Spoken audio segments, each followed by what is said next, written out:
자, 안녕하세요. 북수영 카페 여러분. 자, 오늘은 이제 저번에 이어서 이제 양력 강의 관련된 내용 계속 진행을 하겠습니다.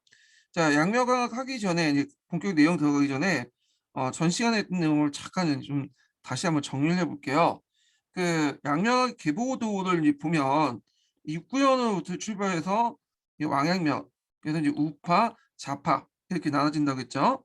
그 다음에 이제 예전에 시험 문제에 나왔던 것이 이 태조학파예요. 그래서 이 태조학파 시조가 왕심제고, 그리고 하심은 나영반, 이타고, 그 이타고의 동심설이 이제 시험 문제 나왔고요.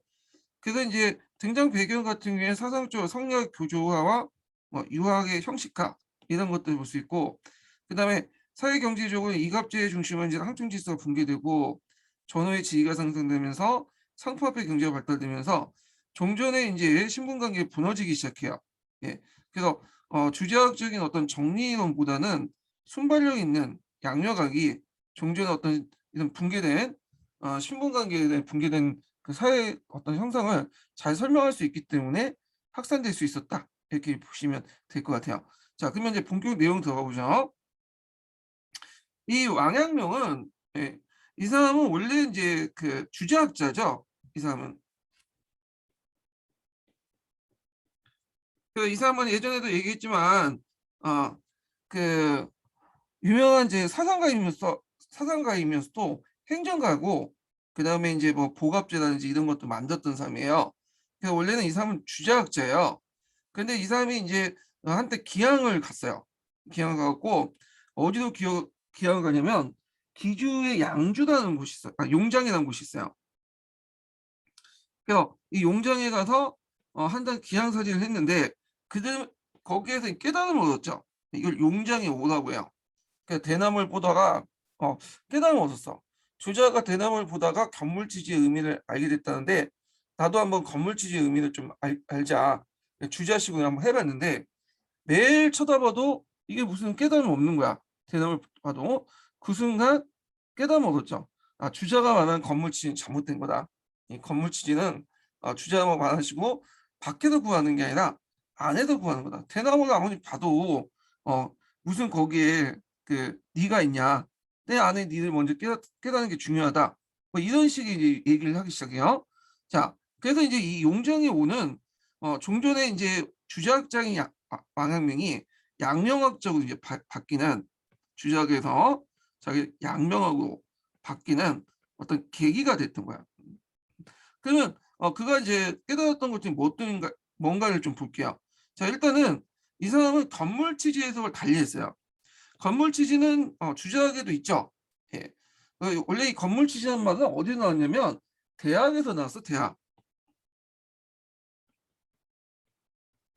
이 대학에서 있던 말을 이 주자가 이제 이런 식으로 해석을 했어요. 어떻게 해석하냐면, 자, 격을 지로 해석한 거야. 예. 지로. 그래서 도달하다, 달성하다 이렇게 이제 해석하고 있고, 물이라는 건 사물의 이치예요. 아, 그래서 건물 치지라는 것은 사물의 이치를 지하기 위해서는 도달하기 위해서는 지를 해야 된다. 알아야 된다는 거예요. 근데 그걸 어떻게 하냐?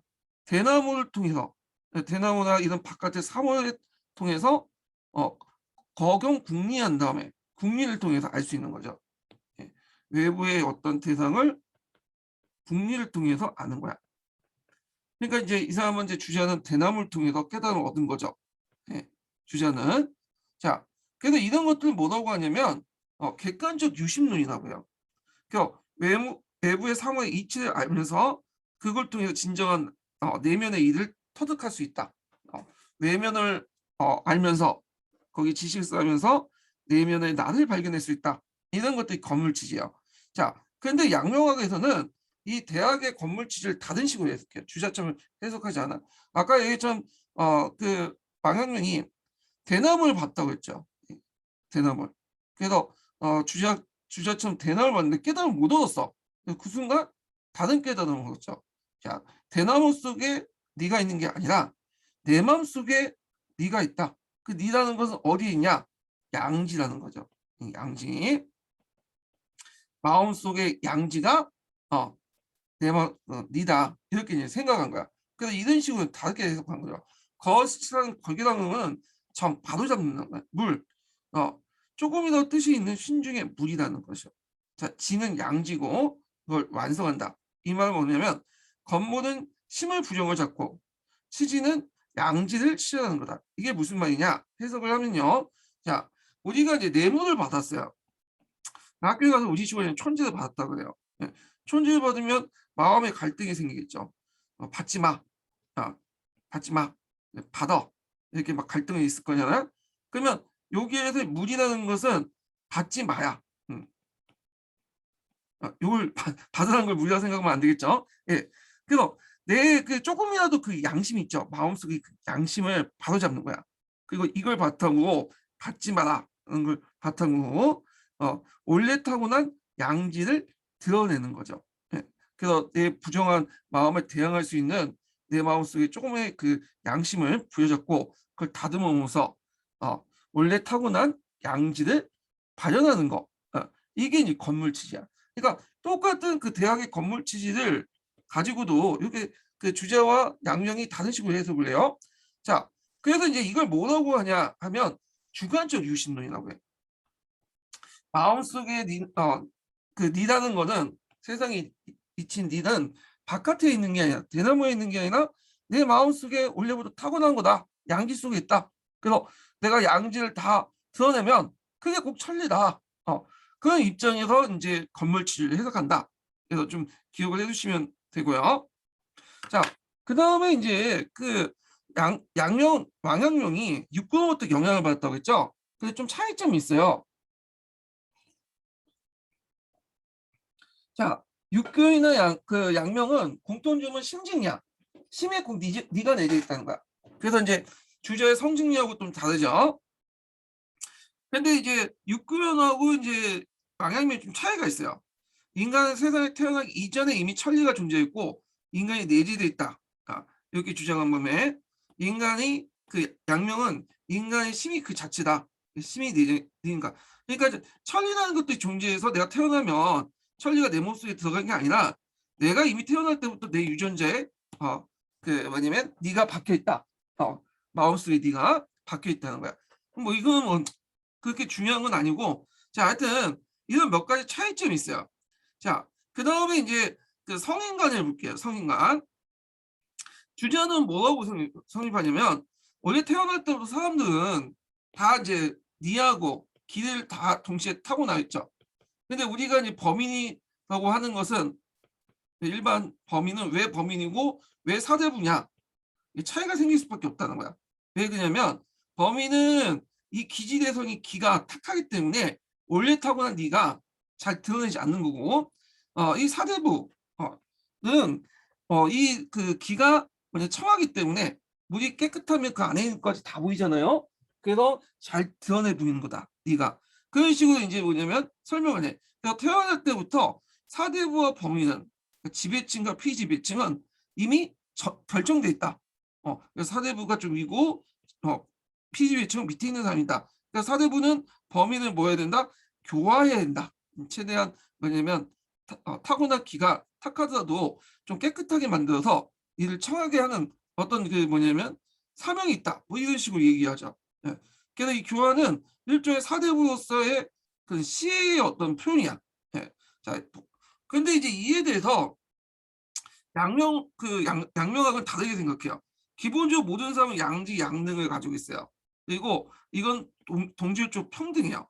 다만 무게의 차이가 있는데 재능의 차이가 있다는 거. 근데 이거는 이제 재능의 차이점이지 이게 그 성리학처럼 뭐 이렇게 개서화되고 위계화된 건 아니에요. 어떤 사람은 이렇게 태어날 수도 있고 양지가 어떤 사람은 이렇게 태어날 수도 있고 어떤 사람은 이렇게 태어날 수도 있고 이렇게 태어날 수도 있잖아요. 다 평등해. 다만 이렇게 태어난 사람은 그 사제부가 되는 거고 이렇게 태어난 사람은 농이 되는 거고 이렇게 태어난 사람은 상이 되는 거고 이렇게 태어난 사람은 공이 되는 거다. 근데 양지의 그 무게가 차이는 있을 수 있지만 기본적으로 양지는 똑같은 거야. 그러면 내 타고난 양지를 그 뭐냐면 잘 드러내면 모든 사람이 성인이 될 수 있는 거죠. 성인이. 사대부도 성인이 될 수 있고 농민도 자기 태어난 양지를 찾으면 성인이 될 수 있고 그다음 상인들도 내가 이제 타고난 그 양지를 드러내면 모든 성인이 될 수 있다. 그래서 이제 그 양명학이 왕양명이지 한 유명한 말 있죠. 거리에는 모든 사람이 성인이다. 자, 그러면 이런 그 성인과는 상당히 의미가 있는데 어떤 의미가 있냐? 신분적인 계층 간을 차이를 인정하지 않아요. 차별을. 자기 능력에 따라서 그 위로 갈 수도 있고 아래로 갈 수 있는 거죠. 자기가 능력에 따라서 사대부, 그러니까 현명한 사람도 될 수 있고, 그 자기가 아무리 좋은 그 집안에 태어나도 걔 망나니처럼 살면 밑으로 떨어지는 거지. 예. 자, 그래서 이제 그 당시 이제 어떤 신분관계 변동이라든지 사법화폐 경제 발달, 상인들의 등장, 부상 이런 것들을 잘 설명할 수 있어. 양지로는 양명학은. 그다음에 또 이제 그 고분대학의 삼강령의 해석처인데, 자, 삼강령은 이제 요 대학이라는 건 고분대학부터 설명할게요. 고분대학은 원래 이제 대학이라는 것이 어디에서 나온 거예요? 얘기의 한 편이잖아요. 대학편, 중용편이죠. 근데 이제 대학이 독립된 책으로 만든 사람이 주자거든요. 주자가 거기에 나오는데 의미를 부여한 거야. 근데 이때 고분대학은 주자가 해석한, 그러니까 주자의 해석에 의해서 쓰여진 그 주석본이 아니라 그 원판, 얘기에 있는 대학에 있는 내용이에요. 예. 거기에 있는 이제 고분대학의 상강령이라는 게 있어요. 상강령은 이제 문명덕, 그 다음에 신민, 지어지선, 이렇게 이제 이걸 상강덕이라는데, 우리가 뭐 이런 깊은 뜻까지는 알 필요 없고 우리가 시험 문제만 나오는 것만 좀 볼게요. 신민, 요게 이제 예전에 기출문제 나왔어요. 이건 어디 나와서 한국사 양명학에서 나왔거든요. 그래서 요 정도는 상식적으로 알아두세요. 자, 원래는 그 고문대학에서는 이 관련된 내용을 뭐냐면 신민이라고 적혀 있어요. 신민. 신민이라는 거 이게 고문대학이에요. 백성을 새롭게 한다는 거죠. 네. 그래서 이 백성을 새롭게 한다는 것은 일종의 백성들을 서민들도 모여 갖고 있다는 거야. 네. 말 잘못했네요. 제가 다시 할게요. 친민설이 아니라 친민설이죠. 네. 원래 이제 고분대학에서는 그 처음에 이제 원본에는 뭐라고 해요? 친민설이 돼 있어요. 이게 친민설. 네. 백성을 친하게 한다는 거야. 자, 백성을 친하게 한다는 것은 백성을 교화의 대상이 아니라 교화의 주체로 보는 거죠. 그러니까 사대부뿐만 아니라 백성들도 동등하게 보는 거야. 그래서 서민들을 도덕적 실천의 주체로 본다. 네. 이런 것들이 있어요. 그래서 이제 이 도덕적 주체로 본다는 게 상당히 의미가 있죠. 자, 근데 이제 이 친민을 보고, 고분대학의 친민을 보고 그 주자가 이거 잘못된 거다. 이게 원래 친민이 아니라 이게 오타다. 그런 식으로 얘기를 해요.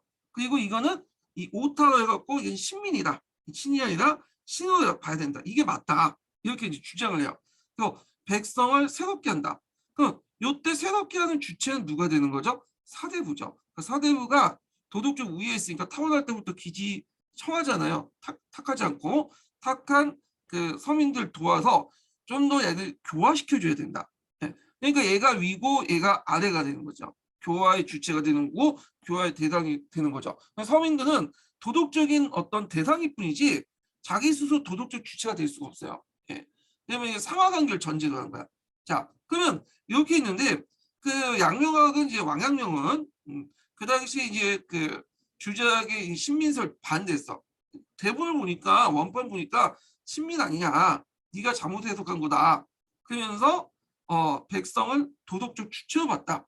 그래서 이거는 그 밑바닥 백성도 사대와 똑같다는 삼인평등간의 기초를 했어요. 예. 그래갖고 이제 이렇게 있고요.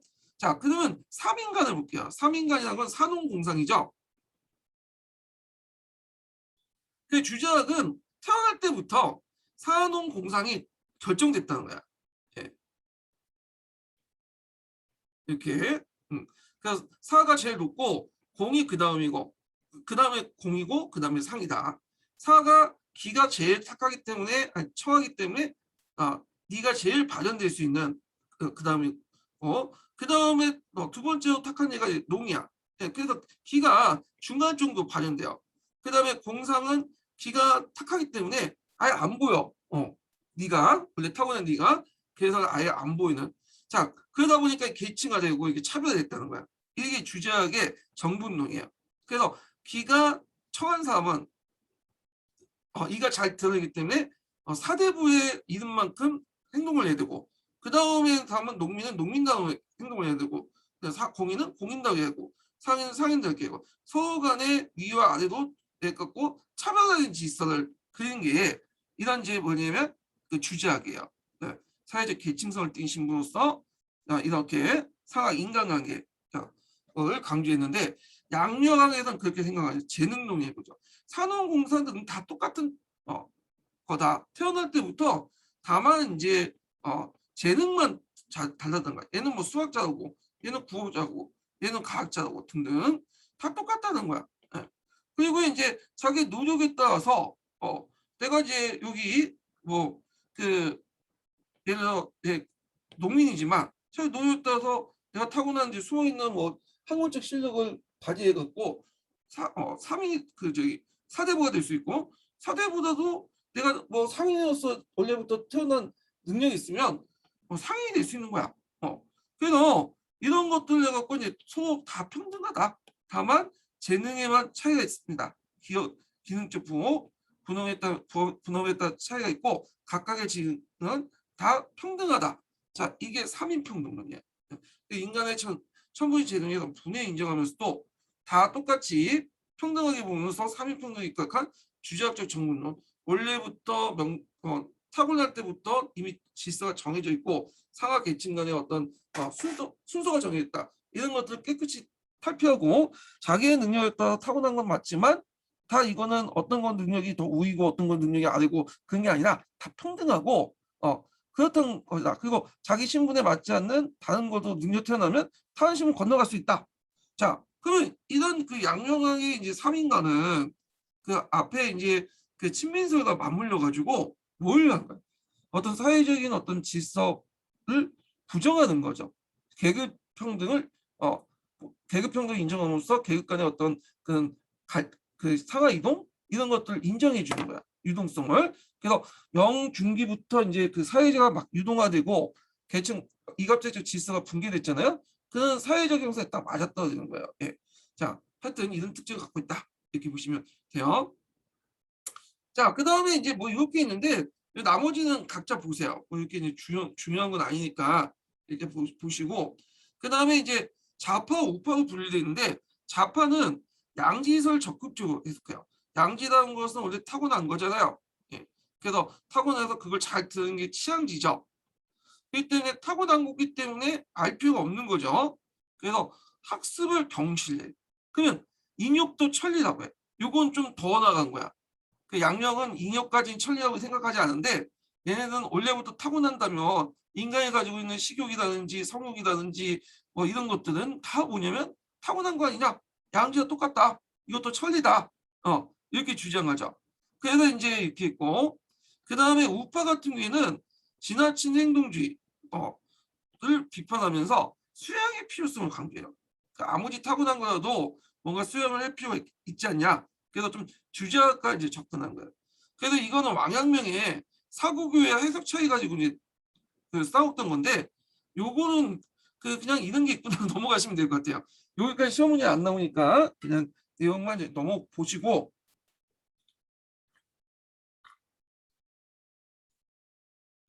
자, 그래서 이제 그 왕영계의 이제 좌파에서 더 좀 더 그 나간 것이 뭐냐면 태조학파야. 이게 예전에 기출문제였죠. 이 태조라는 말에서 볼 수 있듯이 이 동네가 어디예요? 이 강남이죠. 예. 강남의 그 태조에서 그 뭐냐면 형성된 거야. 예. 강남의 기반을 듣고 또 강남은 그 당시 상공이 발달됐으니까 그 중에 이 태조학파들 상당수가 상인 출신이 많아요. 상인 출신. 자, 그래서 이제 강남은 물질적으로 되게 풍요하니까 원래부터 타고난 것이니까 그 인정하자. 욕망을 긍정한다는 거. 그래서 주자의 도덕적 허위성을 공격하고, 그 다음에 계층 간의 어떤 신분 상승 인정하자. 요거 꼭 기억을 해두세요. 이게 예전에 기출문제 나왔어. 태조학파의 특징. 이렇게 했는데 태조학파는 그 태조합파는 왕ion계에서부터 출발하죠. 왕윤계, 저희 왕심제, 어, 왕심제가 정확하겠네요. 왕심제로부터 출발해갖고, 그 다음에 그 여러 사람, 뭐 상농, 하심은, 예, 이런 사람들 통해서 마지막 이제 끝판이 뭐냐면 그 이타고요. 그러니까 우리식으로 따지면 뭐 이스라엘 보면 그 원리주의가 있잖아요. 사우디의 원리주의. 원리주의에서 더 극단적인 게 탈레반이고, 탈레반에서 더 극단적인 게 알카에드고, 알카에드 극단적인 게 IS잖아. 예, 지금. 그러니까 IS 비슷한 애들이 이타고라고 보시면 돼요. 극단의 극단이야, 이타고는. 그래서 이제 이런 태조학파가 이런 사람들이 있는데, 그 강자중국사에 보면 태조학파에 대해서 쭉 설명돼 있어요. 예. 그래갖고 뭐 그 산홍 하심은 나연방, 여기 중간에 나연방도 있네, 등등 있는데, 우리가 뭐 상농이라든지 하심이라든지 나연방이라든지 이런 사람들 이동까지 다 할 필요 없을 것 같아. 그 건너뛰고 제가 이거 정리는 다 해놨거든요. 그래서 요거는 관심 있는 분들만 보세요. 예. 이타고만 볼게요. 이타고. 이 사람은 하도 유명한 사람이야. 이 사람은 이지라고 하죠. 이지 또. 그래서 이제 그 후에 그 심학이 양명학이에요. 이 양명학의 학문하고 이제 평가받는 거야. 그러니까 뭐랄까요? 그 오늘 IS처럼 극단 중에 울트라 극단이야. 울트라 극단. 그래갖고 이제 후에 그 양명학을 비판했던 사람은 그 후에 이제 경세 치용학파들이 양명학을 많이 비판하거든요. 근데 이제 비판했던 사람들이 누구냐면 그 왕양만까지는 인정해줘요. 그 사람도 어느 정도 사상적으로. 근데 누구부터 이 태조학파를 비판해. 태조학파에 더 나가면 이타고 같은 사람 비판해요. 예. 너무 이거 극단적이다.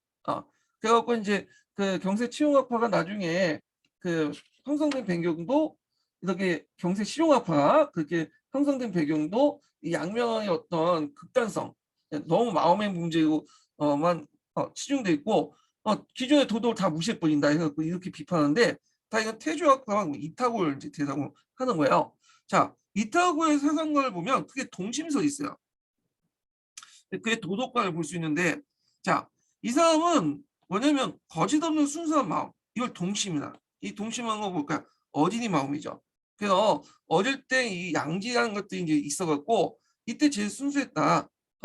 그래서 그 모든 사람들이 양지만 있으면, 어릴 때 그 양지만 있으면 그 뭐냐면 다 순수한데, 문제는 경험이 누적되고 책을 읽고 이치를 알아가면서 동심을 상실했다는 거야. 그래서 후천적 지식이나 이런 후천적 지식이나 도덕 이전의 자아, 이걸 양지라고 하면서 동심을 강조하면서, 그 양지만 있으면 주색 강틀 부르도 성인군자가 될 수 있다. 성인군자라는 것은 맹자의 사서오경을 읽고 좋은 말만 하고 그런 게 아니라 원래 타고났던 양지를 잘 보존하고 있는 게 제일 중요하다. 어릴 때 그 마음을, 그 어릴 때 마음만 잘 간직하면 내가 주색에 빠지고 놀고 뭐 원나잇을 즐기든 그다음 맨날 술 먹고 깡패를 쳐도 다 성인군자라는 거야. 지금 봐도 말도 안 되는 소리 같은데, 자, 하여튼 이렇게 이제 하다가 이제 사람들 많은 비난을 받아요. 결국 이 사람은 이제 뭐냐면 사회를 너무 앞서갔기 때문에 비참하게 죽었죠. 그 감옥수에 갇혔다가 자살을 해요. 예. 그래서 이타구에 이제 영향을 받았던 사람이 누구냐면 이 허균이라는 사람 있죠. 허균에도 영향을 줘. 허균이 이제 그 명나라 갈 때 이타구 서적을 많이 읽었다고 했거든요. 그래서 그런지 몰라도 허균도 큰 말이 안 좋죠. 이 사람도. 자, 그다음에 그 사람의 도덕관을 좀 볼게요. 도덕관은 이 사람이 인간의 욕망을 강조해요.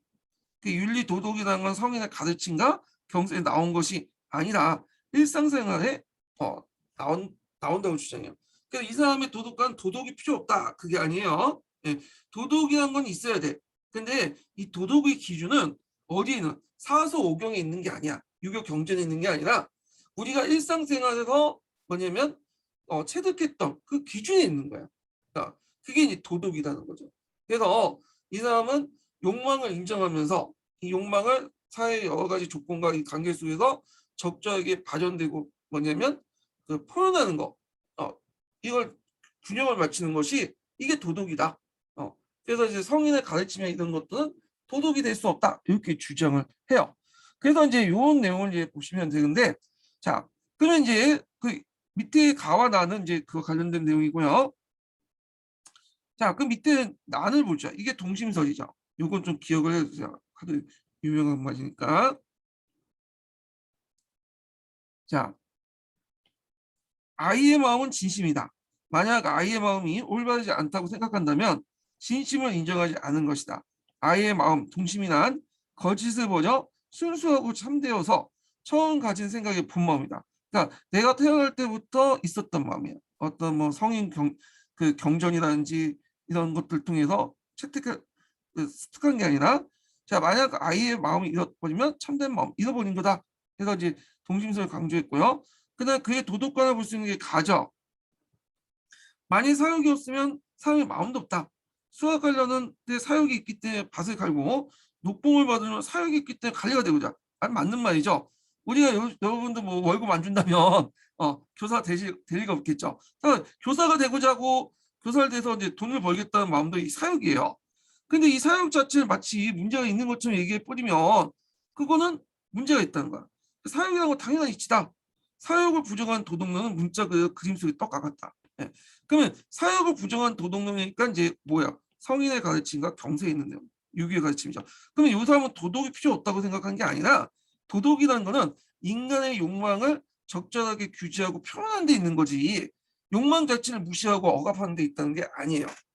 그 사람의 그 도덕도는 일상 속에서 절제하게 타인과 조화를 이루면서 나타나는 그런 절제된, 그리고 표현된 도덕이 욕망일 뿐이지, 무조건 이제 욕망을 아예 부정하고 욕망을 뭐냐면 그 나쁘다고 규정하는 건 도덕이 아니다, 이렇게 주장을 한 거예요. 자, 지금 보면 아주 당연한 소리인데 그 당시에는 그게 먹혀들지 않았죠. 자, 그래서 이타구의 동심설과 도덕관을 좀 보시면 좀 보시고요. 자, 그러면 이제 관련된 내용 한번 동양사 개론에서 읽어볼게요. 자, 통계 몇 페이지 표 보시냐면 586페이지 표 보세요.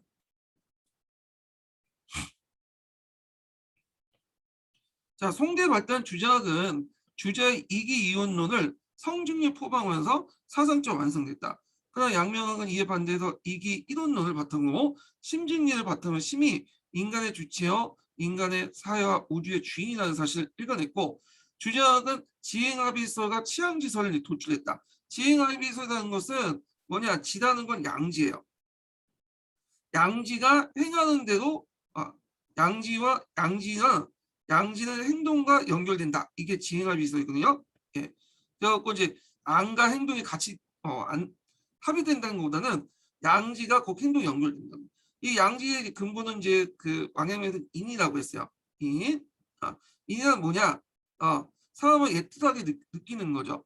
그래서 이제 맹자가 이제 이거 양지를 주장했는데, 맹자가 얘기를 하기를 인이라는 걸 이제 설명을 하는데, 애가 이쪽 우물가에 막 기어들어가고 있어. 빠지면 죽는 줄 알아. 그러면 그걸 보고 있는 사람이 애가 이제 기어들어가면 빠져 죽는다 알면서도 그냥 내버려두겠어요? 너 마음이지 우리는 나한테 상관없겠다. 죽든 말든. 그러진 않죠. 우리는 얘가 빠지기 전에 달려가서 얘를 이렇게 딱 빠지지 못하도록 이렇게 낚아채잖아요. 자, 근데 이거는 우리가 배웠어요? 그 마음을? 얘가 이제 우물에 빠져 죽으려면 빠져 죽기 전에 우리가 이걸 잡아서 빠져 죽지 말도록 이렇게 해야 된다는 걸 학습을 통해서 배운 게 아니죠. 이거 뭐냐? 타고난 거야. 이게 양지예요. 양지는 그 말을 통해서 이렇게 설명하는 게 아니라 어떤 지식 형태로 우리가 그 타고난 것을 아까 이제 애를 잡는 것처럼 이렇게 딱 잡는 것처럼 행동이 연결되는 거야. 말을 통해서 양지 설명하는 게 아니라 원래 타고난 것, 이 양지는 그 양지는 타고난 걸 곧바로 행동 연결하면서 보여주는 거야. 이게 지행합의돼요. 예. 그래서 이제 이렇게 했고, 치양지는 그 얘가 이제 뭐냐면 원래 양지가 있지만 욕망에 이제 반응이 가득 차잖아, 세상 살면서. 그 양지를 드러내지 못하는 거야. 그래서 양지를 드러내는 것, 이걸 치양지라고 해요. 그래서 이제 이 방법을 건물 치지라는 방법을 사용했죠. 자, 그래서 이제 이 명계 친체의 사상계에 새로운 변화를 가져왔다. 자, 양명을 창시한 왕수인은 명중기에 이제 절강사에 출생한 후 가고학교에 관료 생활을 했다. 그는 학자이고 신이며 그다음에 무공에 뛰어난 군력가이며 위대한 철학자였다. 예, 이렇게 있고요. 자, 왕수인은 청년 시절 열렬한 주작 신공적 성인의 권지를 배워서 도달할 수 있던 이상주의에 몰두했다. 그러나 이러한 방법은 주자가 말한 건물 지지에 대한 깊은 의문을 갖게 되면서 육군을 심하게 기우게 되고 이를 바탕 심징기를 깨우치게 됐다. 자, 그래서 이제 그 계기가 됐던 것이 이제 앞에서 얘기한 것처럼 용장에 기항을 할 때 대나무를 보다가 포기한 용장의 오죠. 그래서 대나무 속에 네가 있는 게 아니라 내 마음 속에 네가 있다. 이걸 깨닫고 그 방법으로서 건물지를 강조한 거죠. 네, 그 주작과 다른. 자, 그래서 주작과 양명함을 진리를 깨닫는 방법에 있어 큰 차이를 보이고 있다. 즉 주작의 오랜 기간의 연구와 수양을 깨달음을 얻는 건물지지하면 이때 건물지지는 앞에서 말하는 그 제 주작적 건물지지예요. 양명학은 정신에 집중한 한순간에 깨달음을 얻는 것이다. 주작은 태극의 무국의 이름을 기본으로 둔 독서의 이지적인 성인의 길을 통과했지만 양명은 태극 이름으로부터 인간의 윤리학이 나오지 않는다고 했다. 따라서 인간의 주체는 사람의 마음이요. 이는 본래 절대선이므로 그는 본래 모습인 절대선을 되돌리지 않으면 안 된다고 하여 왕은 심증리의 학설이다. 그리고 심의 그 본체를 양지로 받죠. 그래서 이 심의 장을 가장 양지로 받고 양지를 잘 드러내는 활동, 이게 치양지라고 하죠. 자, 지는 단순히 아는 것이 아니라 반드시 행동하는 지며 여기에서 지행합의는 나온다. 여기에서 지라는 것은 강자중국생 양지예요. 아는 게 아니에요. 이거 좀 약간 마치 아는 것처럼 이렇게 설명하는데 이건 양지고 양지라는 것은 말을 통해서 글을 통해서 배우는 게 아니라 곧 타고났기 때문에 행동과 연결되는 거죠. 예, 그래서 지행합이 되는 거예요. 예, 양지는 행동을 연결된다. 말을 통해서 표현되는 것이 아니라 행동을 통해서 표현되는 거죠. 자, 왕陽明이 도달한 새로운 사상은 종래의 유교 사상의 건의를 배격하고 책을 읽는 것만이 학문이 아니라 올바른 학문은 자기 안에 일을 실현하는 데 있음을 강조하고 지금까지 문헌주의 반대하고 기존의 건의를 비판적 자세를 취했다. 특히 성인이 되기 위해서는 욕망을 없애는 것이 절대적 조건이며 욕망을 버리면 누구나 성인이 될 수 있다고 했다. 근데 이거는 이제 그 왕阳明까지는 그래요. 왕阳明은 욕망을 부정시했어요. 근데 나중에 이제 왕阳明 이어받은 좌파, 특히 태조학파에 들어가면서 욕망을 인정하죠.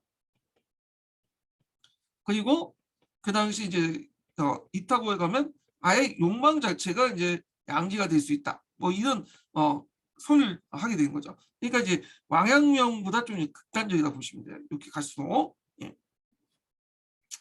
그래서 이제 따라서 그는 양지적인 인간 평등을 내세우면서 적극적인 행동주의를 제창했다. 자, 왕양명은 그 왕양명이 죽은 후에 좌우파로 이제 나눴는데 좌파에서는 왕권, 왕심제 같은 서민사상가에 출연되어 인욕도 천리라고 주장하면서 형식화된 주자학적 도덕성의 허위를 공격했다. 자, 이때는 이제 욕망을 인정했죠. 이게 왕양명과 좀 다른 점이죠. 자, 그 양명학파는 이타고에서 후천적인 지식이나 도덕 이전의 양지를 동심이라고 강조했다. 자, 이지는 양지만 있으면 그 주색이나 강태를 부려도 성인군자가 된다는 지장이 없다고 그건 하면서 맹렬한 비판 속에 옥에 수감돼 자살했다. 자, 이지의 주장은 권위주의적인 어떤 사대부 의식에서 본다면 도저히 용납할 수 없는 사상이고 이는 심하게 합리화하고 지탄받았다. 자, 이에 대해서 나홍성 등의 양명 우파는 좌파의 지나친 행동주의를 반성 비판하면서 양명의 양지설을 종로화돼 수양의 필요성을 역사에서 주자고 좀 접근했다. 자, 이와 같이 양명학은 방대한 고전 해석을 통해 그 박학을 존중한 정통 유학과 달리 많은 지식보다 간단 명료하고 정직함을 중시하고 성인이 되는 길은 박학이 있는 게 아니라 인간의 마음을 바로 내세우고 있음을 강조한다. 그러니까 우리식으로 따지면 많이 아는 것보다는 인성이 중요하다 이렇게 있죠. 예. 그래서 있고 양명학은 유교적 권위에 대비해 서슴없이 비판을 가고 평등주의, 자유주의를 주장하면서 이단과 욕망을 긍정했다. 예. 그래서 이렇게 있고 여기에 주의할 것은 이제 그 욕망을 긍정했다는 것은 망향령이 아니라 망향보다 더 나간 태주학파 얘기예요.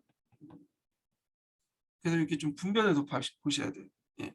그 동아시아 책에서 양령학을 어떻게 설명했냐? 이건 이제 중국 얘기고요. 자, 우리나라 같은 경우에 양령학은 이제 여러분들 알다시피 그 종신들을 중심으로 해갖고 받아들였죠. 예. 소음계통 이런 애들이 이제 중심으로 받아들였고, 그 다음에 이제 뭐야 그 대표적인 정제주도하고 이제 강화학파 있죠.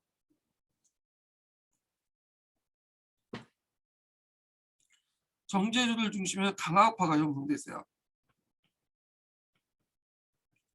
근데 이제 별로 인정받지 못했죠. 되게 이제 2단으로 취급받았어.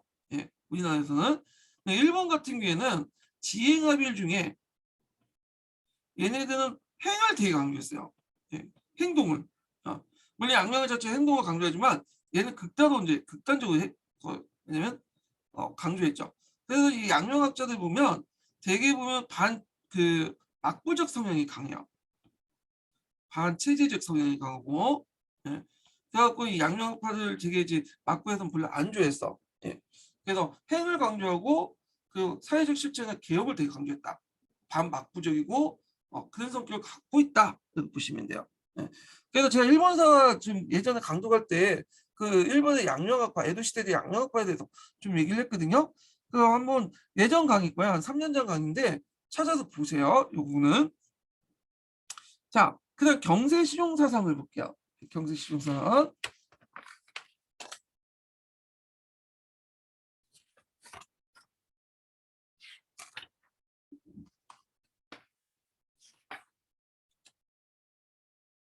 자, 경세 실용 사상을 보기 전에 자, 아까 이제 그 뭐랄까요? 중국사의 흐름을 좀 볼게요. 중국 유학의 흐름. 여기다가 적어놨나? 제가 도표를 만들었는데.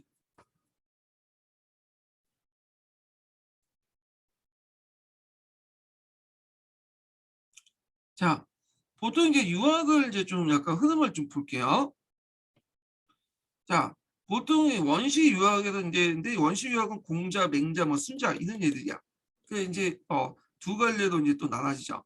홍구학적 유학과 도덕 윤리를 강조하는 유학을 하는데 여기에서 이제 그 현실 지향적이고 자꾸 저서 바탕화하는 홍구학은 이쪽이 좀 다 가깝죠.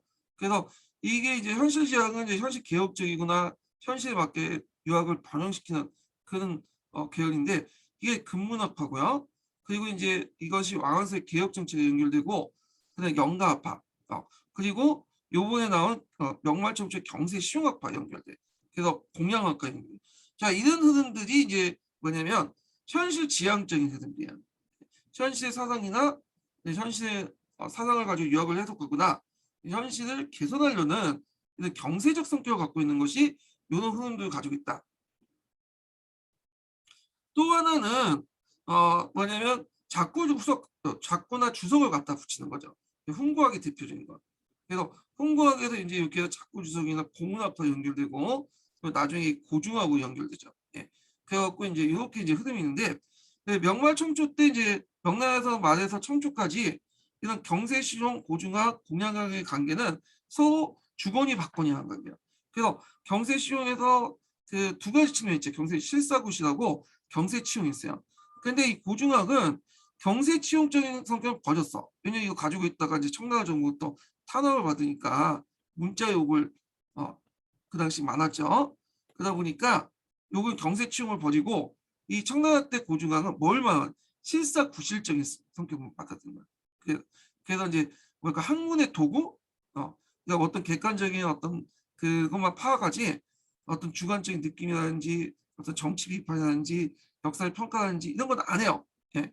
그래서 이런 이제 그 실사구실적인 어떤 측면만 받아들였다. 근데 문제는 고중학은 실사구실을 받아서 방법론은 학문적 방법론 되게 발달시켜놨는데 문제는 현실을 개혁할 수 있는 방향을 제시하지 못했다는 거야. 그래갖고 그 당시 이제 공양학이 청나라 말기 때 등장하죠. 나중에 더3명학자 청나라 말기 때는 안으로는 반란이 일어났고 밖으로는 그 당시 밖으로는 뭐가 있었어? 대외적으로는 그 이항성 같은 외세의 침략이 있었죠. 그래서 현실의 문제를 해결해서 공양학이 여기 다시 살아나는 거죠. 예. 그래서 이 공양학은 방법론 쪽으로는 이제 또 고중학에 또 영향을 받았어요. 그러니까 경세적 성격을 갖고 있지만 실사 어떤 그 방법론 쪽으로 경학 연구에 이걸 또 받아들였다. 그래서 서로 주거니 받거니 하면서 발전시켰어요. 예, 이건 좀 나중에 얘기하고. 자, 그리고 우리가 이제 보통 유교하면 항상 그 도덕과 관련된 거죠. 윤리, 대의명분. 자, 이런 것들은 뭐냐면 유교의 주제학이나 성리학 이런 것들이야. 예, 망향명, 유광학이나 그래서 주제학이나 유광학. 유광학도 크게 보면 성리학의 큰 범위 속에 들어가 있죠. 자, 이런 것들은 뭐냐면 마음의 수양이라든지 도덕적인 것들, 도덕 윤리적인 것들을 대강조했다. 특히 선종이나 도교에 영향을 받았던 것이 이 주제학이나 양명학이다. 이렇게 보시면 돼요. 다 이게 도덕 윤리적인 측면을 강조한 거다. 이렇게 보시면 되고. 자, 그러면 지금 살펴볼 것은 뭐냐면 유교의 이런 세 가지 흐름 중에 어떤 측면을 보는 거야? 현실지향적, 경세적 측면을 보는 거야. 그래서 명말청초에 이 경세시용학파가 등장을 했다. 뭘 비판하기 위해서? 이 주제 그다음 왕양명을 비판한 거죠. 양명학파를. 예. 왕양명의 양명학파를 비판한 거죠. 양명학파가 너무 나가도 너무 나갔다. 마음의 문제로만 모든 걸 다 치부하고 마음의 뭔가 다 하면 되는지 아는 거다. 그러니까 오늘은 정신 승리를 너무 많이 한다. 그 마음만 문제만 하면 뭐 이 세계 문제가 해결되냐? 그렇게 생각을 했던 거고, 두 번째로는 그 당시 서양의 과학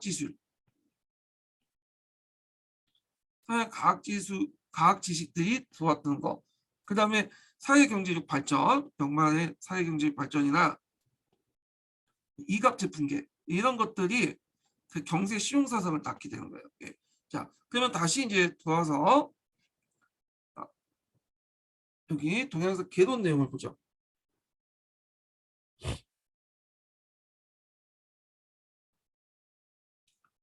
자, 양명의 극단적 행동주의는 사대부 지식계층부터 위험한 학문이 인식되었다.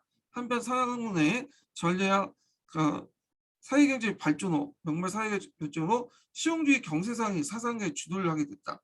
그래서 여기 첫 번째 이유 배경이죠. 여기까지. 두 번째로는 서양 학문의 전례. 세 번째는 명말 사회경제 발전. 실용적 경세사상이 사상계를 주도하게 되었다. 네. 그러면 이제 내용을 볼게요.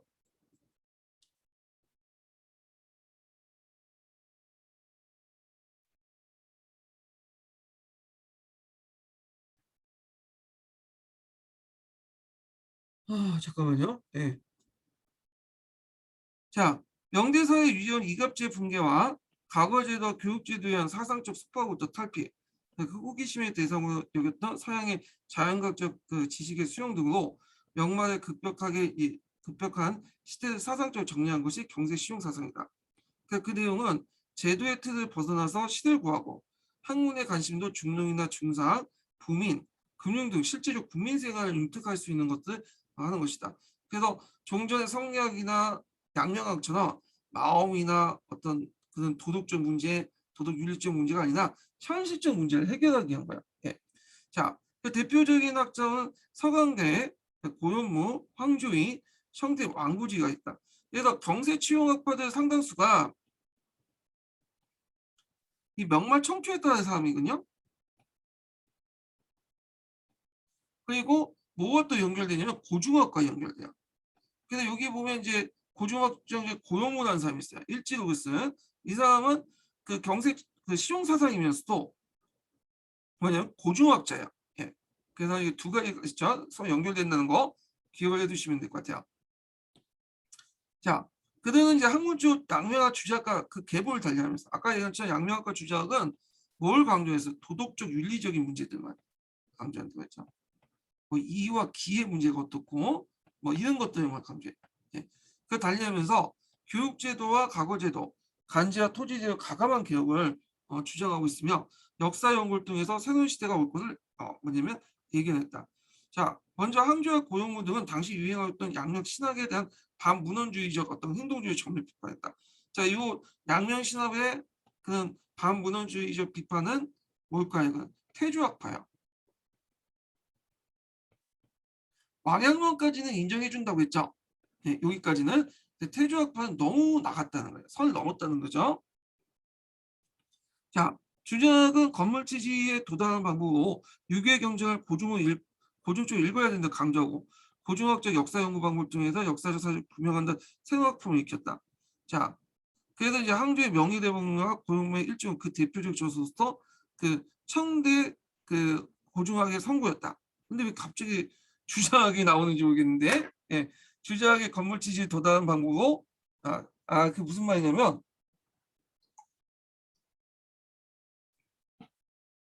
양명에서 건물치는 내 마음속에서 찾으면 된다고 했죠. 근데 주장의 건물치는 사물의 이치를 깨닫는 거잖아. 그런 방법으로서 뭐냐면 고중학적 역사 연구 방법도 유교 경전에 하나하나 고중적으로 읽어서 그 속에 숨어 있는 이치를 깨달아야 된다. 그래서 역사적 사실 규명해야 된다. 이런 말을 하고 있는 거예요. 예.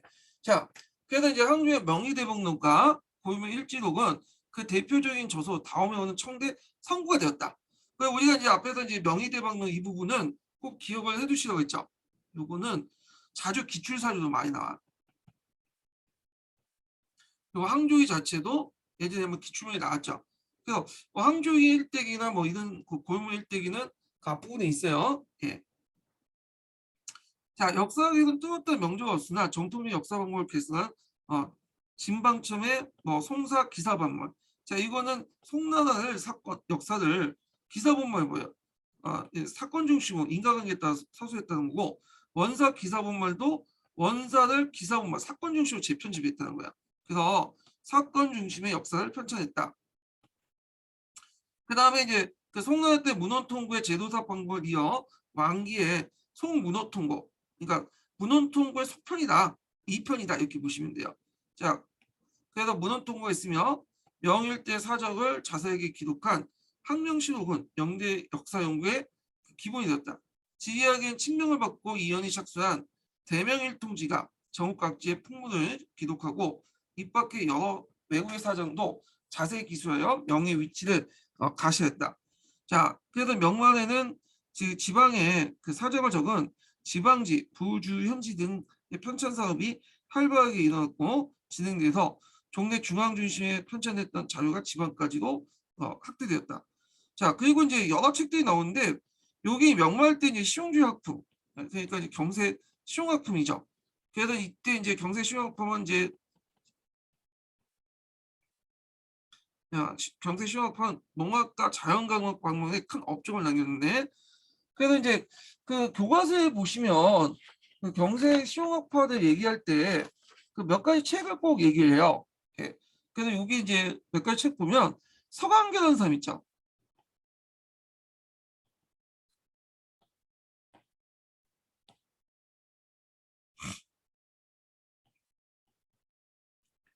서강계가 쓴 농촌정서라는 책이 있어요.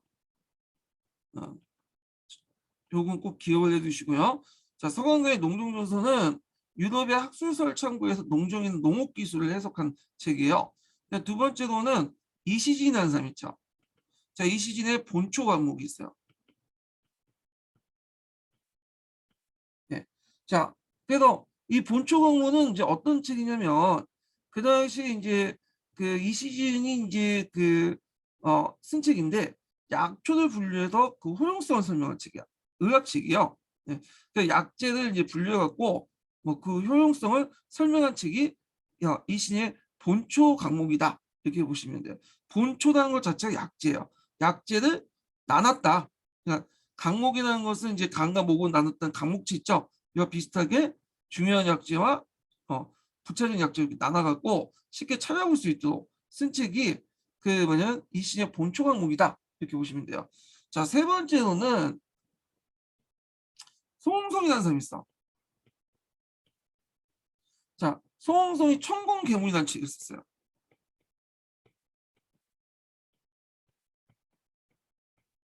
이 천공이라는 것은 인공의 반대말이죠. 이미지로 만든.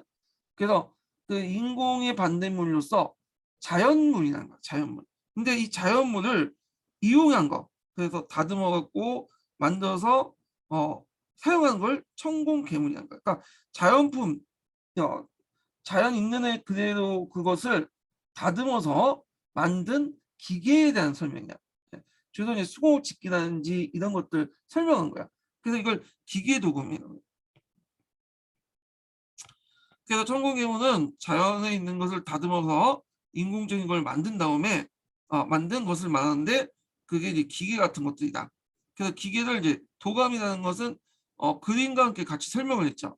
그래서 교과서 보시면 그 설명할 때 텍스트만 있는 게 아니라 다 그림도 있어요. 그래서 수공업 짓기라든지 이런 것들을 아주 상세하게 설명한 것이 이 책이다. 그래서 농촌정서하고 본초강목, 그다음 천공괴물, 천공괴물 요 세 책은 꼭 기억을 좀 해두세요. 뭐 영어 책도 있지만 예.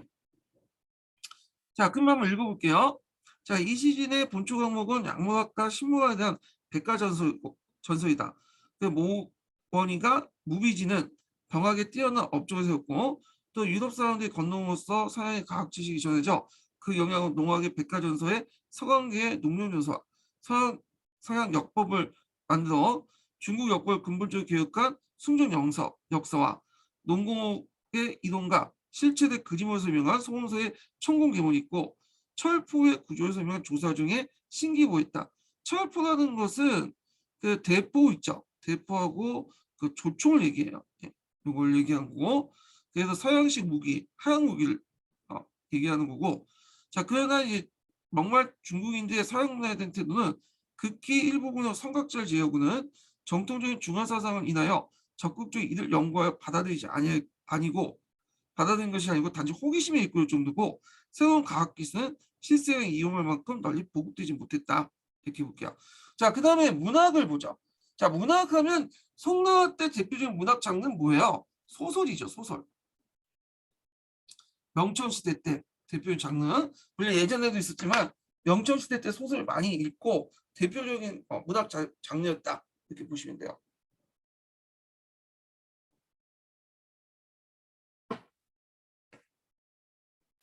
자, 그 일반적으로 중국 문학사를 논할 때 한대 부, 그다음 남북조 시대는 운문, 당엔 시, 송은 사, 원은 곡, 시국이죠. 명천 시대의 소설을 시대적으로 소설 시대적으로 특징을 꼽는다. 자, 이럴 경우 영대 문학을 대표하는 국어체에 소설이 더 있다. 그러니까 백화체라고 하죠. 보통. 자, 명대 통속 소설이 유행이 된 것은 먼저 서민의 사회적 의식의 성장과 강남 지방을 중심으로 경제가 발전하는 데 그 배경을 찾을 수 있다. 이 당시 그 송나라 마찬가지로 상업이 되게 발달했어. 특히 강남 지역에. 그러니까 돈을 갖고 있는 사람들이 문화를 주도할 수밖에 없겠죠. 그때 원인을 갖고 있는 사람은 서민이고 당연히 서민이 좋아하는 방식으로 소설이 주요 장르가 되었다. 이렇게 보시면 돼요. 그러니까 이제 서민 생활의 향상과 의식 수준의 성장으로 자연의 서민의 흥미와 그다음 유의를 자극하는 항상적이고 퇴폐적인 통속 소송이 발달을 가져오게 되었다. 다음은 송과 원 때 나타나는 백과소수는 명대의 그 형식과 예술성에서 비합적 발전을 이룩하였다. 저희는 문인과 학자들이 백화문으로 알기 쉽게 소설 썼기 때문이다. 또한 통속문학이 발달되면서 양명학과 밀접한 관계가 있는데 특히 양명의 좌파 영향이 크다. 한국에는 계급과 남녀의 구분이 없이 구분을 철저히 무시한 이지는 문학이야말로 속세에 물들지 않는 동심의 자연적 반려라고 하였다. 따라서 국어체 문장은 문장으로 자유의 인간의 심성과 욕망을 표현하는 것이 소설이야말로 천하 최고의 문학이며 라고 주장하고 옛 신문의 모방을 일삼는 것은 거짓된 문화라고 배척했다. 따라서 통속 소설의 문화적 가치는 양명학자에 의해서 높게 평가되고 소설이 해당 학자들 관심의 대상이 되어 발달되었다. 자, 그래서 이제 이런 그 소설도 있는데 우리가 뭐 그 소설까지 다 알 필요 없고 중요한 것만 이제 보면 되죠. 보통 우리가 명대 4대 기서는 좀 상식적으로 외워두실 필요는 있겠죠. 자, 명대 대표적인 소설책 4대 기서 수전, 삼국지 연희. 있죠. 수호진과 삼국지 연희는 나간중이 있었어요. 근데 이제 이 사람은 원말 청초의 사람, 원말 명초 사람이기 때문에 책마다 원에 들어가기도 하고 명에 들어가기도 했죠. 자, 삼국지 연희는 이제 삼국지 자체는 진수가 있었죠. 정사 삼국지는. 근데 그 연이라는 건 이야기라는 뜻이야. 그러니까 정사 삼국지를 소재로 해서 뭐냐면 한 70% 가공의 글을 집어넣은 다음에 뻥튀기로 만든 게 삼국지연이야. 그래갖고 이제 이걸 자주 읽었다고요. 그래서 명나라 명청 시대 때도 그 좀 약간 이거 읽으면 좀 안 좋게 보긴 했는데 자주 읽었고, 우리나라 같은 어떤 삼국지연을 많이 읽었다고 했죠. 처음에는 이게 중국에서 건너왔는데 다시 중국에 건너왔겠죠. 그러니까 임진왜란 때 이후부터 건너왔는데 처음에 그거 읽을 때는 막 욕하고 그랬더니 나중에 들어가서 이제 뭐냐면 병자 호란 이후부터는 이게 널리 익혔다고요. 그래갖고 이제 삼국지 연의에 나와 있는 누구야 간우도 이제 뭐냐면 숭배해서 간우 모지도 만들고 그랬다고 하는데, 자 하여튼 그런 게 있고, 그 다음에 그 공상문화의 극치라고 할 수 있는 서유기가 있죠. 서유기. 그 다음에 태평문학의 최고봉이었던 금병묘 등이 서민의 사랑받은 4대 기수였다. 금병묘는 수호전의 외전이에요. 자, 그래도 이제 이런 이제 4대 기전이 그 기서가 있었고요. 그 다음에 뭐 쭉 있는데 요거는 이제 시국도 발달됐다고 돼 있어요.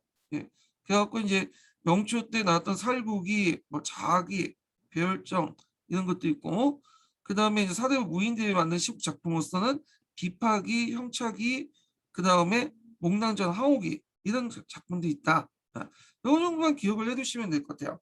자, 그 다음에 그 밑에 볼게요.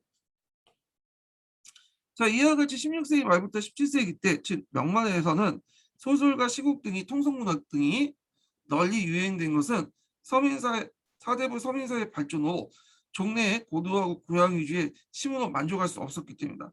그러나 정통적인 학문이나 사대부 의식으로 보면 이러한 문학은 세상의 도리와 사대부 사회를 문란시킨 퇴폐적인 것으로 문체한 내용도 저속한 걸 평가되었다. 근데 지금은 되게 높게 평가받고 있죠. 그래서 당대에 퇴폐적이고 그런 평가를 받았던 그런 것들이 후대에는 상당히 높게 평가를 많이 받더라고요. 지금도 마찬가지겠죠.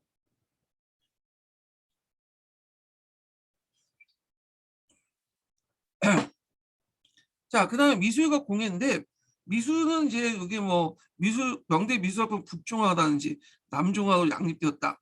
그래서 후기 때 남종화가 우세했다. 근데 관심 있는 사람 보세요. 나올 것 같진 않아. 제가 은미책 카페를 운영하고 있는데 예전에도 말한 것처럼 미술사 하는 애들 있어. 미술 애들이 미술사를 좀 많이 하거든요. 그때 이제 북종화 어떻고 남종화 어떻고 그 얘기를 하더라고. 한또 무슨 말인지 모르겠는데. 자, 근데 우리 역사는 이거는 상관없으니까 넘어갈게요. 그 다음에 이제 세 번째 단락을 볼게요. 자, 명말 때는 예수교 선교사들이 왔어요. 중국에 왔으므로 서양어법이 유입되어 명합의 채색과 기구가 중요시하여 인문화에 많은 영향을 줬고요. 그런데 명말의 학풍에서 특히 주목이 끈 것은 이색적 개성이 독특한 작품이 많이 나왔다는 것이다. 그래서 뭐 이렇게 오빈이 있고 남옥이 있는데 각자 보시고 전체 성격만 볼게요. 여기서는요. 자, 명말의 자유롭고 이색적인 작품의 제작 배경은 16세기에서 17세기 거쳐 상품 세상 발전과 다양한 서민 문화의 발달로 정통적인 권위와 가치관이 변화고, 이에 따라 새로운 도전이 개성미 넘치는 작품으로 나타나기 시작했다. 또한 명대는 서민의 취향에 맞춰서 판화가 발달했다. 자, 이때는 이제 일본도 그와 비슷한 판화도 있죠. 우키우에 같은 판화는 일일이 그리는 게 아니라 한번 판을 쳐갖고 판각을 하면 대량으로 생산할 수 있죠. 하나는 이게 모기가 있네. 하나는 주로 건설과 시국의 사파로 널리 이용됐고 그 예술성이 높았다. 건축 예술의 제일 뛰어난 것이 뭐냐면 북경의 자금성이죠. 이게 이제 명나라 그 궁궐이고 청나라 또 이어받죠. 명청시대 때그 궁궐이 자금성이에요. 그래서 자금성 명대 대표적 건물로 세계 건축 궁중 건축 가장 꼽히는 손꼽히는 작품이다. 이 밖에 명 13왕릉묘가 있어요. 이건 왕릉보다는 정확히 항릉이죠. 그냥 황제가 죽은 후에 북경 부근에 있는 그 묻혔던 무덤인데 이 무덤 중에 제일 큰 무덤이 있어요. 정릉이라는 게 있어요. 정릉. 정릉은 누가 지었냐면 망렬제가 자기 무덤을 살아있을 때 만들기 시작해요. 일종의 수능이죠. 이런 걸 수능이라고 하는데 이 만령제가 만든 무덤이야. 그래서 만령제는 재정을 상당히 아꼈다고 해요. 예. 그래서 그때 이제 국가에 필요한 예산들을 쓰지 않고 자기 무덤 만드는데 이 정릉 만드는데 뭐냐면 썼어요. 그래서 이 명심3릉 중에 제일 큰 무덤이 정릉이야. 이게. 그래서 명나라 가실 때 명나라인데 북경에 한번 가보실 때 가서 한번 보세요. 13릉. 그 다음에 이제 대운하와 개축한 만리장성의 명예 건축 기술을 볼 수 있다. 자, 대운하는 이제 새우 팠죠. 그래서 영락제가 이제 대운하를 새우 판 걸 말한 거고, 만리장성은 그 지금 만리장성 명나라 만리장성이죠. 그걸 얘기한 거고요. 자, 공예는 강연공업에 의해서 도자기, 견직물, 자수, 칠기, 은기 등 특색 있는 것을 발달해 보이는데 이것은 대부분 수출품을 이용됐다. 특히 명대의 중요한 도자기는 청색 안료로 사용하는 청알가 유행했고 주홍색칠하는 적화 기법을 발달하면서 있고 그 다음에 예전에 것처럼 경덕진이 요업의 중심을 번영했다. 그 기억을 빼두시고요. 요거 지도 한번 찾아보세요. 요업은 도자기죠. 그래서 그곳에서 수많은 명품을 생산했다. 근데 이제 이건 명나라 때 얘기고요. 청나라 때 들어가면 도자기 공업이 좀 쇠퇴해요. 예. 그래서 이제 이때 이제 청나라 때 들어가면 17세기 이후잖아요. 이때 이제 그 도자기는 일본 도자기가 더 유명해요. 왜냐면 명나라에서 청나라 넘어간 전쟁 기간 동안 이 수출이 거의 봉쇄됐어요. 특히 이제 청계천 같은 것도 있죠. 청나라 등장해서 해외물 와 못하겠잖아. 그러니까 그때 틈을 타서 일본 애들이 도자기 시장에 진출하게 된 거야. 일본 애들은 원래 도자기를 못 만들었는데 임진왜란 때 이상평이나 이런 도공들 이제 뭐냐면 그 데리고 와서 만들었죠. 대표 아리따 도자기 같은 것인데 그 당시 명청 교체기 때 혼란기 시기 때 도자기를 더 이상 해외 수출 하지 못하니까 그 틈을 노려서 일본이 한국인 기술자가 들어와서 만든 도자기가 전 세계 확산이 돼요. 그래서 17세기 이후부터는 그 일본이 도자기 시장을 장악했고요. 얘네들이. 자, 그 다음에 이제 서양 문물의 전례를 볼게요. 명말부터 이제 서양 문화들이 이제 전달됐는데 주로 누굴 통해서 서양 문물이 전달될까요? 예, 선교사들 통해서 카톨릭 선교사들 통해서 이렇게 이제 전달 들어오기 시작했죠. 자, 한번 읽어볼게요. 자, 명대에는 육령을 위한 서방과의 교통은 북방에서 몽골 부족의 할거로 두절되었고 해도를 통하는 교통도 정화의 남해 원정을 개척되었다가 명중기부터 활발하지 못했다. 그 외에 태조 때부터 이제 대해무역을 제한하고 바다로 나가는 금지하는 해금 정책을 사용했죠. 그래서 명이 망할 때까지 해금 정책은 계속 지속이 돼요. 물론 이제 잠깐 중간에 해금 정책을 완화하긴 했지만 전반적인 기조가 그래. 이것이 이제 청나라 초기까지 계속 지속이 되거든요. 해금 정책을 취했기 때문에 외국과의 교섭은 역사상 가장 빈약한 시대가 되었다. 자, 명대의 그 문화의 국수적 경향과 고립성은 이러한 대외관계에서 찾아볼 수 있다. 그러나 정책적인 세국주의도 명중기 이후에는 차츰 풀려 조공무역과 함께 밀무역이 성행하고 해금을 무시하고 해외 각지에 진출하면서 적극적으로 무역 활동을 했다. 그래서 아까 얘기한 것처럼 해금 정책이 명중기 때 약간 풀렸다고 했죠. 밀무역이나 이런 것들 이제 행해지고 해외 각지로 진출하게 되고 적극적인 무역 활동을 했다는 거. 그래서 복권과 강동 지방의 해양 연안민들이 국가 정책을 어기면서 남양 각지의 이제 하교 발전에 기반했다. 그러니까 하교는 언제부터 예전에도 이제 있었긴 했었지만 정화의 대원정 이후부터 본격화됐죠. 그래서 주로 복권이나 강동 지역에 살고 있는 사람들이 주로 이제 동남아시아 쪽으로 많이 진출했어. 그러면 그때 이제 영락제나 그 후양 한계들이 이 사람들 좋아했냐? 아니야. 그 밖으로 못 나가게 나가지 마라. 그리고 나갔던 사람은 다시 들어오지 마라. 그냥 너네 나가는 애들은 이제 버리고 딱그 대신 그러니까 나가려고 하는 사람은 딱 막고 들어오려고 하는 사람 또 막았어요. 얘네들 또 들으면 또 여러 가지 뭐 해외에서 연관돼서 들어올 수 있잖아요. 그래서 이걸 금지령을 몇 번을 내렸어. 근데 뭐 말 듣나 밑에 있는 사람들이. 예. 자, 그래갖고 이제 이렇게 학예 발전에 기반을 이뤘다. 그 다음에 명나라는 유럽 세력이 아시아로 진출하기 시작한 시대였다. 자, 아시아 진출의 선두주였던 포르투갈이 그때 중국에 온 것은 1517년이고 포르투갈인들은 마카오를 거점으로 샀어요. 예. 그래서 여기 중국과 일본을 상대로 국제 무역에 종사를 했다. 요 마카오는 지금 이제 중국 영토로 이제 건너갔지만 한원됐지만 예전에 포르투갈 영토였죠. 명나라 때부터 포르투갈 영토였어요. 왜 이렇게 그렇게 됐냐면 그 당시 포르투갈인들이 이게 마카오에 일종의 그 거주지를 틀고 거주지를 만들었어요. 그리고 그 지역에나 중앙에 있는 한가들에게 뇌물을 갖다 바쳤어. 뇌물을. 그래갖고 이게 이제 마카오가 포르투갈에 있는 거주지를 인정받은 거야. 공식적으로. 근데 청나라 바뀌면서도 그런 것들이 계속 간행적으로 그냥 굳어지게 되고 결국엔 개항 후에는 청나라 정부가 그냥 인정해줬죠. 마카오 너 가져라. 그래서 마카오가 이제 포르투갈 넘어갔다가 그 이 99년도가 2000년도가 해서 다시 이제 중국을 반환이 됐어요.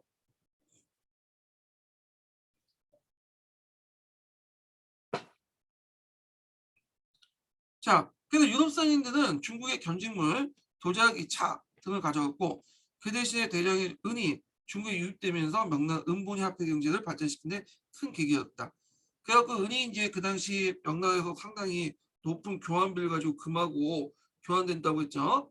그러니까 다른 데는 보통 6대1, 8대1 했던 것을 여기 3대1 정도 교환했죠. 그러니까 얘네들이 좀 은을 가지고 와서 금을 갖다 파는 게 가지고 나오는 게 이득이 되겠죠. 자, 그럼 유럽의 무역선과 함께 카톨릭의 선교사도 따라왔어요. 특히 이때 왔던 그 선교사들은 우리가 아는 제수이 교단, 야소회는 예수교죠.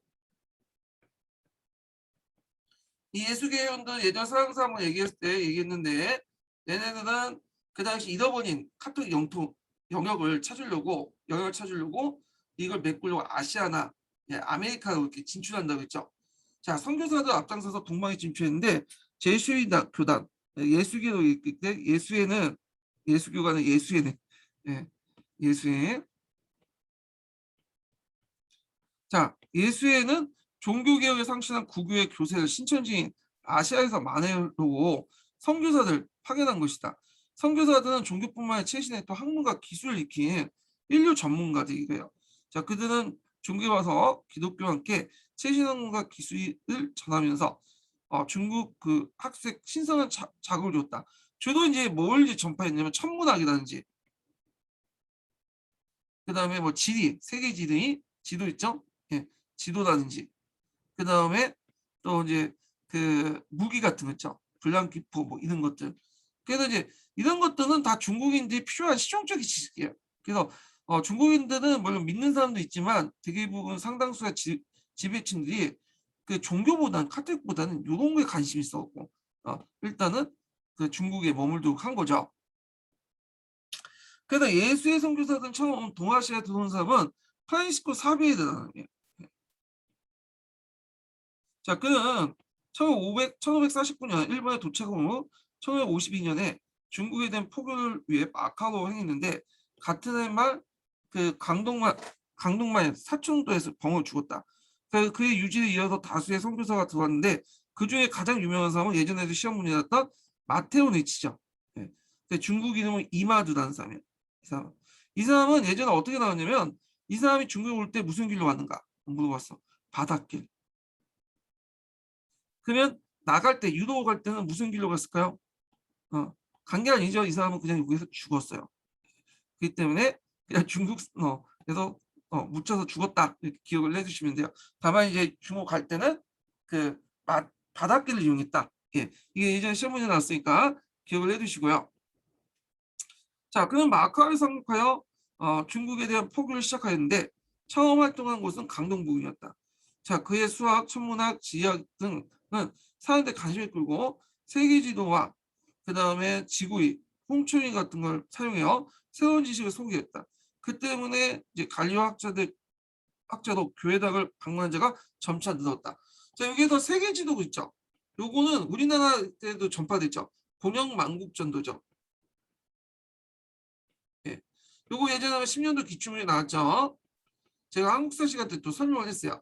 그래서 관련된 기출문제하고 기출문제 분석 찾아보세요. 기출문제 분석에 저거 제가 자세히 적어놨거든요. 자, 그는 이제 신종의 말년 29년에 북경에 와서 신종을 만나고 기독교 교류와 유럽의 정치 정세에 대해서 상조했고 그가 바친 자명종은 신종의 마음을 끌기도 했다. 그는 북경 성내에 청주당을 세워서 교세를 확장했으며 북경에 사망할 때까지 폭을 내었다. 그래서 천주교 카톨릭이 처음으로 들어온 것은 언제 때요? 원나라 때죠. 근데 좀 전파되기 시작한 거는 명청시대 때요. 명청시대 때. 그다음 마테오 위치 나오마 들어온 사람이 아담 셰이죠. 이 사람도 되게 유명하죠. 그 중국 이름은 탕양면이라는 사람이에요. 예. 그의 신자 가운데 항태자 후비 등 항실 관계자와 그다음 사대부 고관들도 상당히 포함되어 있고 그다음에 농경전서의 저자이며 예부상서의 영향 서강계 그와 함께 유럽의 역법과 수학자와 한역을 한 태보시소경의 이지조 명말 청초의 그 명조 멸망 후 반청한 저항 운동을 했던 구식진, 정계주, 정지용 등이 잘 알려져 있다. 또 그 명조 멸망에 대해서 강남에서 망명 정권을 세웠던 망명 정권을 이제 남명 정권이라고 하죠.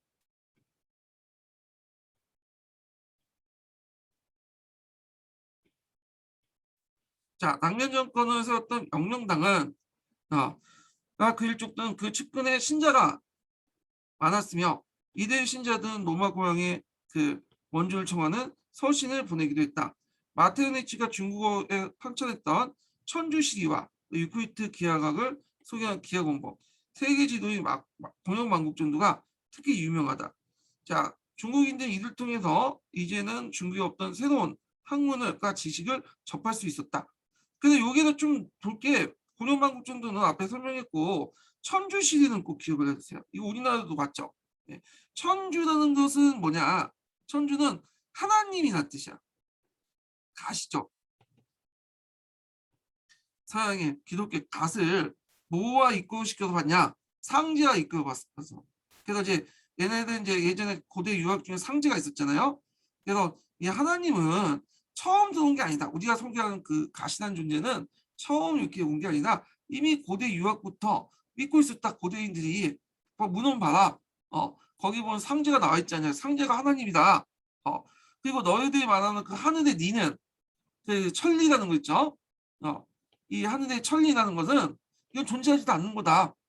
하늘은 어떤 이제 천리라는 건 존재하지 않고 또 보편적으로 운행 법칙에 의해서 운영되는 게 아니라 다 상제에 의해서 운영되는 인격신은 상제에 의해서 운영되고 상제가 곧 하나님이다. 그러니까 천주신이라는 것은 천주 하나님의 진짜 의미 이 진짜 의미가 뭐였어요? 하나님의 진짜 의미는 너네들이 믿고 있는 고대 시대 때 상제다. 자 이렇게 이제 얘기하는 거야. 그러면 이제 이건 그 외래의 종교를 받아들였다는 어떤 부담감이 좀 사라지죠. 원래 예전부터 우리 조상들이 믿었던 거 아니냐. 그런 식으로 이제 설득을 한 거야. 천주씨는. 그래서 이 예수에는 그 현지에 나갈 때 철저히 현지화 시켜버려. 그 지역의 문화나 관습이나 이런 것들 다 본 다음에 그 천주를 현지화 시켜갖고 전파했는데 나중에 들어간 도미니크 스파나 프란체스코파는 이걸 반발하죠. 아니 이게 무슨 상제가 무슨 하나님이고 제사를 인정해 주냐? 다 이거는 이단이고 하면서 그 당시 누구야? 교황한테 그 사실 꼬발렸잖아요. 그 교황이 더 이상 그 예수의 식을 뭐냐면 종교를 전파하지 마라. 그리고 제사를 금지해라. 그래서 나중에 전례 문제가 터졌는데 뒤에 나중에 얘기할게요.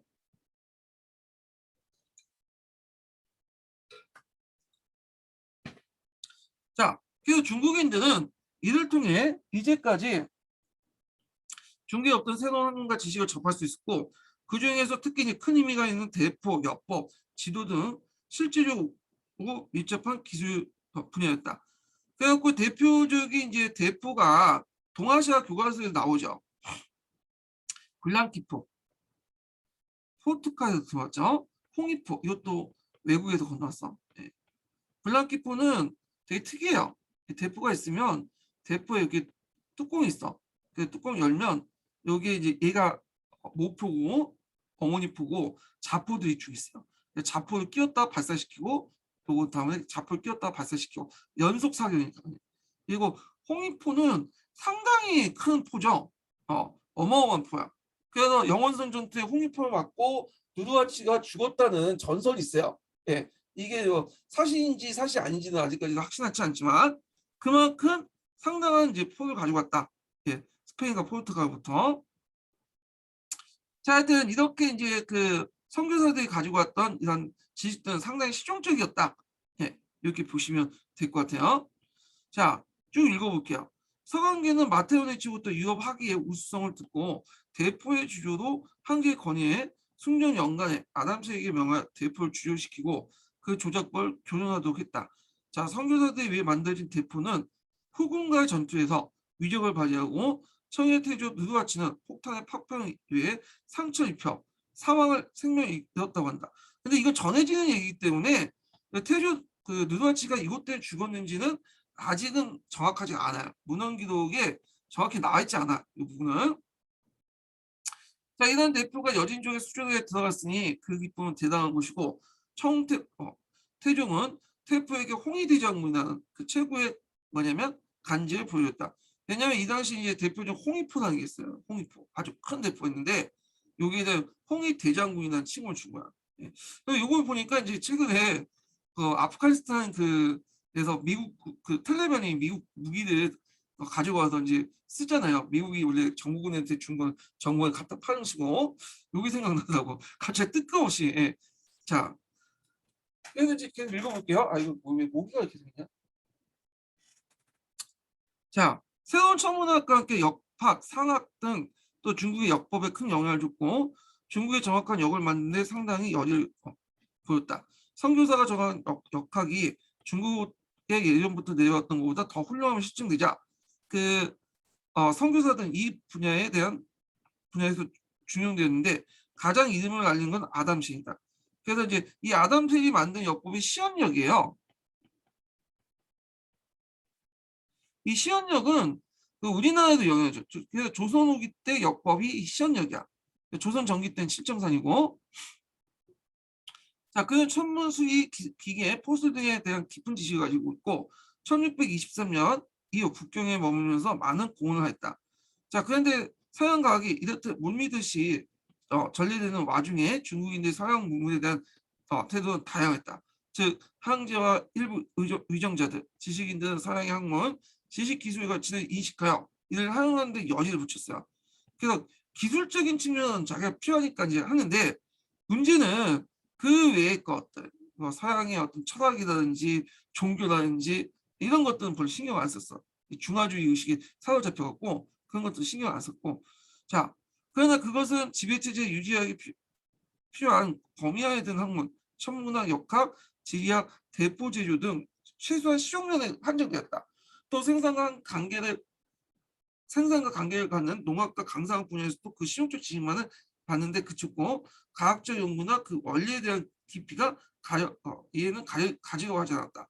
자, 여기에서 서양학술에 대한 중국인들의 이해와 한계가 있었다.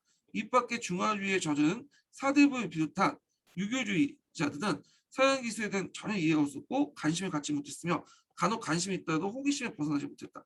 그러니까 이제 얘네들은 뭐냐 핸드폰이 있다고요.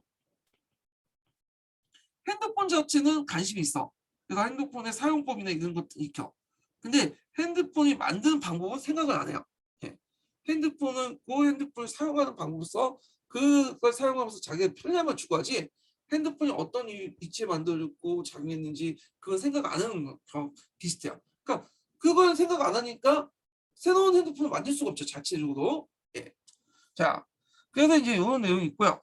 그다음 청제국가 동아시아 사회 발전 보죠. 이제 명락 끝났고 청란으로 넘어갈게요. 요거는 좀 쉬었다 가죠. 하기 전에 이제 쉬기 전에 제가 첫 번째 인증번호 알려드릴게요. 첫 번째 인증번호는 90번이에요. 첫 번째 인증번호 90번입니다.